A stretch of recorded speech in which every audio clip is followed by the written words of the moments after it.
الحی القیوم، وہ زندہ و جاوید ہے، از خود زندہ ہے، اور باقی جو بھی ہے ما سوی اللہ اس کو تھام کر رکھنے والا ہے۔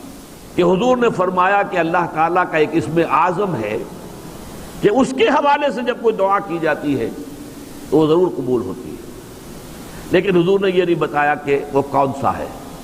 نشاندہی کر دی وہ قرآن کی 3 صورتوں میں ہے۔